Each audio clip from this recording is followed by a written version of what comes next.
everybody, my name is Jessie. Welcome back to my channel. Today I am doing another recent reads reviews where every 4 to 5 books I will sit down and give some overall reviews of those past 4 or 5 books that I've read.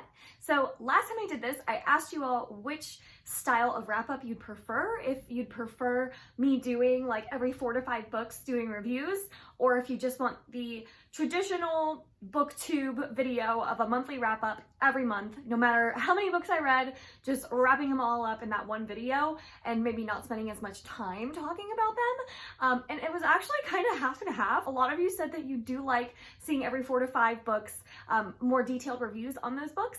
And then a lot of you also liked the traditional video. So I'm gonna kind of try to do both and just do my monthly wrap-ups in a slightly different way than I've done in the past. So let me know what you guys think of these videos and if you like them. So without further ado, let's get right into the latest 5 books I have read. So the first of those 5 was The Fellowship of the Ring by Tolkien. I finally read this for the first time. I know, so sad. I'm not proud to admit that, but I am very, very happy to say that I loved it. So totally get why it is just the epic classic fantasy that kind of set the bar for what fantasy was as a genre. I totally get it now. I actually read The Hobbit by Tolkien and didn't enjoy it nearly as much as I enjoyed Fellowship. I think that if you're like me, like a reader who read The Hobbit, wasn't super impressed, and that's probably why you've been putting off Lord of the Rings for so long. Don't worry, Fellowship and like Lord of the Rings is much more fast-paced. I think the character development was done extremely well in this book. My 2 favorite characters so far have got to be Sam and Gandalf. Those are my 2 favorites. I'm very excited to see where their stories go and some of the other characters' stories as well. I did rate this 4.5 stars. The only reason I didn't rate it 5 stars was because there was a pretty big chunk of the book where the hobbits leave the Shire, and it's prior to them meeting Aragorn. And they have this like 100-page stretch of just the 4 hobbits traversing across the countryside, running into like these random obstacles. And I gotta say, I actually wasn't crazy about that part of the book. I thought it dragged, it got pretty repetitive, and it was just a little bit boring. But once we got past that and our hobbits meet Aragorn and the Council of Elrond happens, I was all in. I loved the Council of Elrond. I thought that was so much fun to read about. So overall, I loved this book. The conclusion of this novel, I'm so excited to read Two Towers now. Hopefully that's very soon, but I feel like I don't need to talk anymore about this because I feel like everyone else has read this except me. So if you haven't, definitely check it out. The next book that I read was The Cuckoo's Calling by Robert Galbraith, which is J.K. Rowling. And this is her adult mystery suspense novel. And I don't want to classify it as a thriller because it truly is just this detective murder mystery kind of novel where we're following a detective named Cormoran Strike, who is a private investigator and is hired by this famous supermodel's brother to investigate her apparent suicide. So he believes that she didn't commit suicide, she was actually murdered. So we're just following Cormoran Strike as he follows up with suspects and people that the supermodel knew and is uncovering hints and connecting them all together. I personally really like detective mysteries, so I did enjoy this. It is a pretty hefty book though. I think this is about 500 pages long, which is pretty long for like a mystery novel and a thriller novel in general. So I thought the length did kind of take away from the excitement and the pacing of the book. I thought it was just a little too long. And there were parts that dragged out just a little too much. So if it was a little bit shorter, I probably would have rated it higher, but I have to say that I loved the character of Cormoran Strike. We do spend a lot of time getting to know him as a character and getting to know his past and such, and so I think that's why this novel's a little bit longer than your typical thriller or mystery would be, because we spend so much time on his development, and I did really enjoy that because I really like him as a character, so I'm definitely willing to continue on with this series because of him. But otherwise, like, I was overall impressed with the writing, and I liked the twist at the end. It wasn't the most unpredictable, but it definitely was exciting, and I like how it wrapped up, so I'm excited to continue on. But I did rate this 3.5 stars, with the length of it being the major thing that dropped it to that rating. The next 3 books that I read were all a part of my reading vlog, which was reading the lowest rated books on my shelves. And so if you want to check out that vlog, I will link it down below. So that was not the most successful. Like, it ended up being successful in the way of me just getting through some of the books on my physical TBR that I needed to read.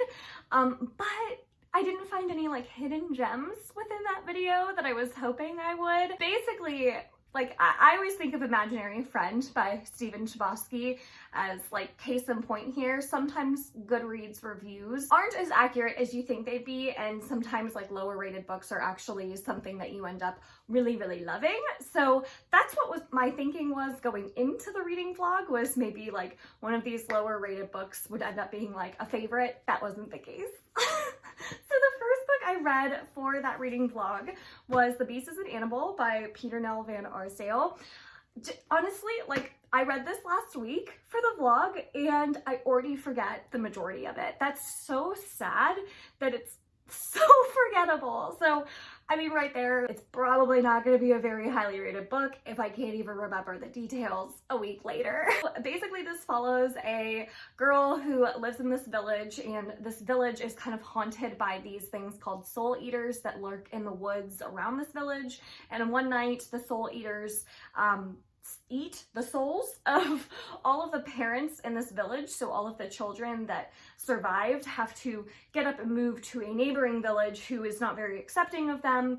And our main character is going through her own stuff and is trying to figure out why the soul eaters kind of take a special attention to her.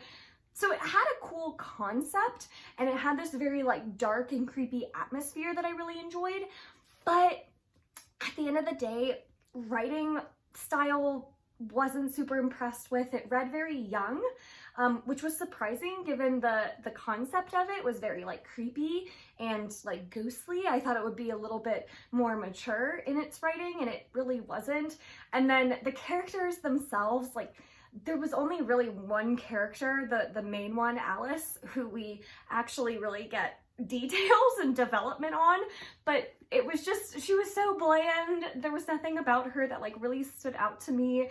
And then the execution, I thought this plot kind of like meandered and went in a lot of different directions, and it just didn't stay on like one course for long enough to like have us care. Like, it had these like great ideas of like exploring the neighboring village and their kind of prejudice against the children of this other village, but then we like moved on to something else and we didn't really even get a lot of development on that idea and like those themes. And then they had like a romantic interest introduced like halfway through the book, who just, it didn't add really anything at all, and I thought it was just very unnecessary. It was very cliched, like young adult romance subplot that I just really didn't think needed to be there. So overall, I just wasn't super happy with the execution of this book, even though the concept was very intriguing. So I did give it 2 out of 5 stars. Not 1, because I did really like the concept and some of the atmosphere was done very well, but just execution, writing style, characters all kind of fell flat for me. So 2 out of 5 stars. The next book I read was Strange Grace by Tessa Gratton. Oh my god. Okay, where do I start? So this book follows these 3 main characters who live in a town, and this town, like several decades ago, made a deal with the devil that lives in the woods next to them. God, this whole thing with the creepy woods, these 2 books, it was very hard to like keep track of them. So they made a deal with the devil, and basically they every 7 years will sacrifice the strongest man to go out and try to outrun the devil for a night. And if they survive, they can like move and live on with their lives. But if they die, and most of them die, the town gets like prosperity and good fortune for the next 7 years. So no one gets sick in the town, no one gets injured unexpectedly, everyone's very happy. Basically, we follow three main characters, and at the beginning of this book we're figuring out that something's gone wrong with the bargain, and it's now only been 3 years and they're already having to sacrifice someone else. So our three main characters are trying to figure out what went wrong with the bargain, while one of the characters is actually going to be the next sacrifice. So basically, again, like, cool concept, but like nothing about the execution worked really. So I did a whole like rant on this book with spoilers and everything in the vlog. So if you want to see like real-time reactions and me go into a lot of detail on like what I didn't like about this book, check that out. Basically what didn't work, trying to stay spoiler free, was the structure of the story. The way it's told is we kind of halfway through the book start getting told things in flashbacks, which I never like. Like, unless the flashbacks are executed in an expert way, then I'm not a fan of flashbacks in general in stories and like dream sequences and that kind of thing. So I didn't like that we were relying so heavily on flashbacks to build up tension about halfway through the book. And then the three main characters, they have this kind of like romantic relationship with each other that it just, I don't think it was done well, because it's kind of done at the beginning of the book where we're told this is how our characters feel about each other, and now you just have to kind of believe it, instead of seeing them actually fall in love with each other and really develop this kind of three-person relationship with each other. It just wasn't done in a believable way. I don't think it was executed very well, and because it wasn't developed, I felt it was unnecessary for the story. It didn't move the plot forward, and if you weren't going to develop that relationship well, just leave it out and make these characters like the best of friends, and that would serve the same purpose for this story. So I didn't like that relationship dynamic between the three main characters, because we didn't actually see how it would work, because that's not something you read about very often, and so if I didn't like it. And then the third thing was this like twist at the end, just didn't make much sense at all to me. The big reveal at the end was just very lackluster. I wasn't a fan. I will say I can see what the author was trying to do with a lot of the character development and with the relationships with the characters and all that, and some of the dynamics with like how this town viewed certain things. Trying so hard to stay spoiler free here. I can appreciate what the author was trying to do. So in that regard, I like didn't hate it. It's really hard to like give a book 1 star unless you really find something horribly problematic or like have this like horrible hatred for it. Like it takes a lot for me to rate a book 1 star. And I will say like the pacing was fast enough where at least I was like invested until the end and was willing to finish the book. At no point was I like, okay, I just need to DNF this book. So I do have to give it credit for its pacing and at least keeping me somewhat entertained until the end. So for that reason, I did give it 2 stars, even though like in my vlog, I know it probably sounded like I hated this book. I didn't hate it. Like looking back, I can still appreciate what the author was trying to accomplish with it, but it just, there was so much about it that would just totally didn't work for me. However, it could totally work for someone else. So I can't give it 1 star. It did have its redeemable qualities and I did finish the book. So 2 stars, but I personally don't recommend it, and this is just not a book for me. The last book I read for that challenge was I Know Who You Are by Alice Feeney. Oh my god, this book! So this follows the story of this like up-and-coming actress whose husband at the beginning of the book goes missing, and she's kind of the prime suspect for maybe potentially killing him. We're not quite sure what happened to her husband. So it's kind of told in these dual timelines where we're following the present day with this woman grown up as an adult and her husband is missing, and she's kind of now having to deal with the police and trying to figure out what happened. And then we also follow the story of her growing up as a child and kind of the trauma she faced as a child and why she is the way she is. So basically, this book was great. Like, I loved this book. I loved the dual timelines. There was a lot of really, really heavy content, including child abuse, animal abuse. There's a rape scene. There's a lot of heavy content in this. So if you don't like reading some pretty disturbing content, this is definitely not the book for you. But it was done in such a way that I was able to get through it with no issue personally. So I was actually really enjoying the pacing of this story. I was enjoying the intrigue and the buildup and seeing how these two timelines would finally kind of collide and connect. And basically, what we got at the end was a twist that was so preposterous and disgusting that, like, completely changed my whole opinion of this entire book. And I was so disappointed. So in my vlog, I do spoil it. So if you want to go check it out, I have this was really fun to react to, I have to admit, because the twist was so just bizarre. But overall, like, this, for like 75% of the book, I was enjoying it so much.